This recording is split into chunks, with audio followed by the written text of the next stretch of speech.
లోకా సమస్త సుఖినో భవంతు, సర్వే జన సుఖినో భవంతు. కోరికలు నెరవేర్చబడతాయి. ఏదైనా కోరుకున్నప్పుడు ఎరుక ఉండటం ప్రధానం. ఎరుక లేనట్లయితే సులభంగా పరిష్కరించలేనటువంటి సమస్యలు వస్తాయి. గత అనుభవాలు, వర్తమాన పరిస్థితులు, భవిష్యత్ పరిణామాలను దృష్టిలో పెట్టుకుని కోరికలను క్షుణ్ణంగా అధ్యయనం చేయాలి. అలా చేయకపోతే గ్రుడ్డిగా వాటికి లొంగిపోవలసి వస్తుంది. ఈ విధంగా పరిశీలించిన తర్వాత మంచి సూచనలు వస్తే ఆ కోరికలను నెరవేర్చుకోవచ్చు. ఎరుక ఉన్నట్లయితే జీవితంలో రాబోయే అవాంఛనీయ పరిస్థితులను ఆపవచ్చు. ప్రతి వ్యక్తికి ఎన్నో కోరికలు ఉంటాయి.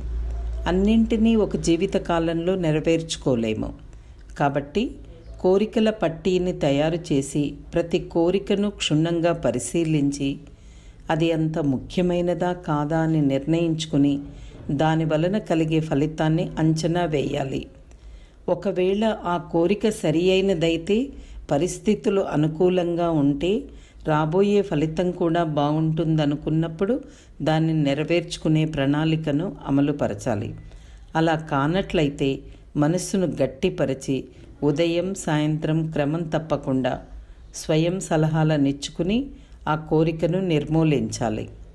సరి అయిన పద్ధతిలో ఈ విధంగా చేసినట్లయితే కోరిక త్వరగా అదృశ్యమైపోతుంది. ఈ సాధన ద్వారా భవిష్యత్తులో అనవసర కోరికలు చేరకుండా ఉంటాయి. సరి అయిన సక్రమమైన కోరికలు శారీరక మానసిక ఆరోగ్యంతో పాటు శాంతిని, విజయాన్ని కలుగజేస్తాయి.